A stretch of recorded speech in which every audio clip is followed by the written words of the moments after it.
My personal favorite guitar is one that I don't bring on the road anymore. It's the first Les Paul I ever got. My dad got it for me when I was about 11 or 12. I was obviously a very fortunate kid that his dad bought him a Les Paul custom when he was that young.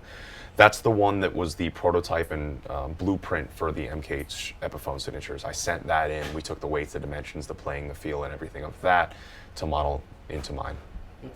So that's my favorite. Okay. Actually, one of my favorite guitars that I have a lot of guitars, but a lot. My one of my favorites that's I play. I don't bring it on tour because it's too nice, and I don't want to. And usually all my, especially with V's, they always get like the tips like chipped and everything. And then excuse me, the guitar I have at home is actually the original. I guess my signature guitar when I was designing it and everything. They made one guitar like with all the things that I wanted on it, and eventually like with the shape and all the little bells and whistles. Apparently, I have really expensive tastes in guitars because it was just kind of ridiculous costs to actually put out as a signature model. But they did make one of them, and it's my signature. It's like trans black with like binding on it, and it just came out so awesome that I just keep it at home. I play it at home because it's just too nice to like get trashed on the road like all my other ones. So there's no way to make just a middle. Well, of the road it's a lot of the thing to do with the cost is because my guitar has a unique shape to it. It's got a built-in Jaeger fountain in it. It's It got a goes unique, right into his mouth. It's a unique shape, and especially with binding and the materials plus the man hours to actually put binding on such a odd. It's not just straight line guitar, so it just kind of made it too expensive with all the, I guess the shop work that had to go into it. So Expensive taste. ended up just my guitar now is the same thing. It just doesn't have the binding on it, but this one's one of a kind. So I like to jam on it at home and And you don't keep want it. to ever show it off on the road? No. No. I don't want to get it damaged. So people can see pictures of it on Twitter. That's about as close as I'll see. Another one of my favorite guitars is a John Petrucci signature guitar that he gave me out of his guitar boat at the end of their tour. I almost started crying. But I remember flying home with it, and what airline was it? I want to make sure I get the name right. It was AirTran. It was one of the attendants of AirTran. Picked up the case. I saw them throw it, and it landed on the baggage thing. And I looked at the lady, I was like, what the hell? And she just said something mean and walked away. I actually tweeted about it, and then someone from Southwest tweeted me back. They're like, oh, sorry, what was their name of the attendant? I don't know what their name was, but they threw it. AirTran, you threw my guitar. You threw my John Petrucci signature guitar. Calling you out. Happened to it? Thankfully not, because it still had the whammy bar on it too, so I was worried that was going to break the bridge. And I remember John was telling me the way they built the case for that was that the whammy bar can always be installed on it, and it's not going to break the way they've got like the case. So that was a really smart design on the case for Ernie Ball. What was the story behind that? Why he gave it to you? We just got along really well on the tour. He's always been one of my favorite guitar players. I've used his rock discipline exercises for every single show we've played since I was 16 years old. I use those to warm up. I use them to hone in my abilities. On that tour, he gave me some lessons that made me a better guitar player. I used the John Petrucci 7-string signature white guitar to record the entire Crusade record. So the entire Crusade record was recorded on a Petrucci guitar that they all signed on that tour as well. And I was like, why are you giving me this? And he just said some couple nice words and handed me the guitar. I recently sent him one of mine as well, so we're kind of even. Still, that was amazing.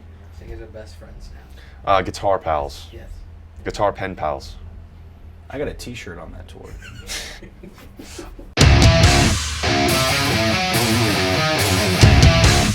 I'm gonna try that again. Get your notepads out, kids. On this tour, I had a vocal scare. I had to cancel my first show ever. I've never had to cancel a show due to vocal issues before because I take impeccable care of myself, but I found out I need to be taking even more impeccable care of myself than I already do. So before every single show, I cut myself off from food. At least it has to be 4 hours before a show. In the morning, I take Prilosec before eating Zantac, before going to sleep. 3 hours before laying flat at any given time, especially before going to bed, I cut myself off from food. So I make sure after the show, we usually finish pretty late because we're closing, just a protein shake with nothing else in it, really. So 3 hours before bed, 4 hours before show, no alcohol, no caffeine. Caffeine actually relaxes the vocal cords. You, in turn, push too hard. There's no way in hell I'd ever drink on stage.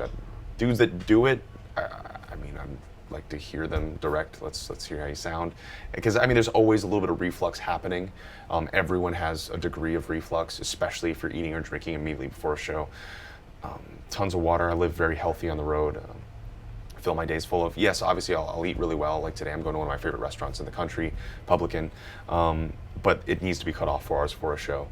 And having that antacid before eating in the day and after eating in the day. What else? Throat coat throughout the entire day with honey and lemon and ginger if I have it, but at least throat coat throughout the whole day. That's something Draymond does all day long. I do a vocal training exercise before even speaking when I wake up, including vocal cord stretches, vocal warm up before doing any extensive talking like I did right before this interview, 30 minutes warm up before the show, yoga, weights, jiu-jitsu throughout the entire day to make sure I stay healthy and active. So it's a lot. Some dudes don't have to do it. Some dudes don't have to take any care of themselves and they sing amazingly. I can't do that. Well, it shows. I mean, all your hard work actually shows. Yeah. I mean, you can see it. Thanks. Probably just scared a lot of people about wanting to be a front man now. Yeah, man, it ain't easy. They're all like, oh, touring, I can just drink and do blow and bang chicks. No, it's not. It's not like that. You have to do yoga and you have to take care of yourself. Corey, what do you do? Corey? The exact opposite. This is almost the exact opposite. You can put your notepad down. I really don't do any vocal exercises. I don't have to sing like, Paul and Matt actually sing notes. I just scream. So that really doesn't, I guess it's a little bit easier when you don't have to worry about pitch and anything like that. So yeah, I just I don't do any vocal exercises. I'm very I just learned how to do it, just trying to like sound like Matt does on the record, just so it sounds like the record live. So I never had any training or anything, so I just kind of do it. And before we play, I usually have a drink. And then right before we go on, I just yell a few times and then just go out on stage and do it. So it's probably not the way everyone should do it, because it's. I think if I just screamed, I wouldn't have to do this. But due to the singing, that's where all the other stuff comes into play. Yeah, because it's. There's only been maybe one time on tour where I actually had, it was weird. Like we had a show, and the after party, I blew my voice out singing along to hair metal or something like that. But it was weird. I could barely talk, but still went out on stage and I could scream. So it was really weird. But never had any problems with not being able to do it every night on tour. So I don't really screw with my method. And we do the records. I mean, I always say the screaming for kind of the last of whenever the vocals are happening. If we're doing singing every other week or whatever, the screaming can happen at the end. Even when my voice is shot, I can do it without warming up. I can do it with eating right before. It's fine. But it's the singing that requires the utmost attention. But the most intriguing thing that the ENT told me recently, the vocal specialist told me, 3 drops of acid from your stomach and your vocal cords can completely wreck your cords. And I had reflux damage and overuse damage, callousing, ulcerations, but thankfully just within a couple of days of that even more extreme care of myself, I was fine. And last night was show 4 in a row, and my voice was perfect. So it's the care really works. I have to be lame on the road, but it's for the best of the crowd.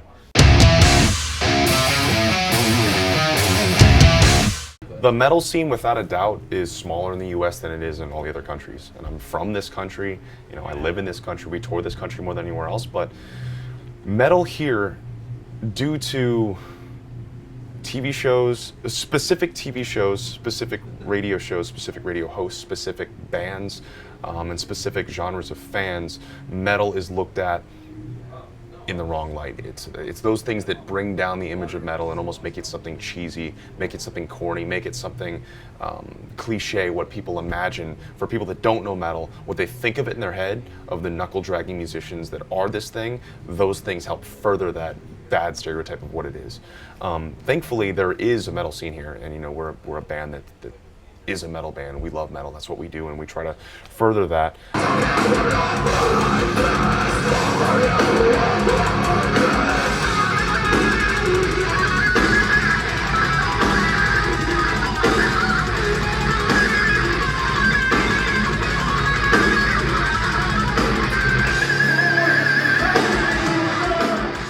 So a little bit of that makes it difficult. The extreme factions of segregation in music really affect bands here. You can see bands are all dying off right now. There are bands that are having to break up due to that because people aren't supporting bands.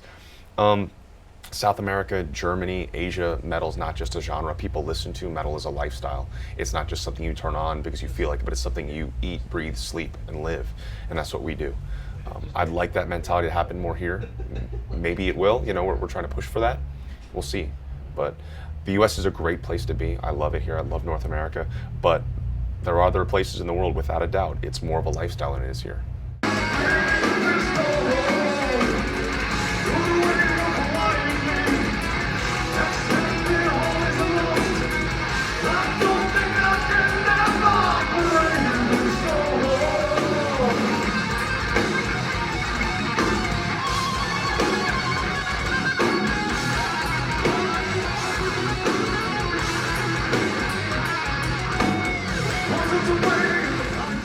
The U.S., and I'm putting myself in this category as well, we are spoiled for shows. There are always tours coming to multiple venues, so people pick and choose which ones, which is fine, and then people decide to stop going, and then that's what's really weird to us.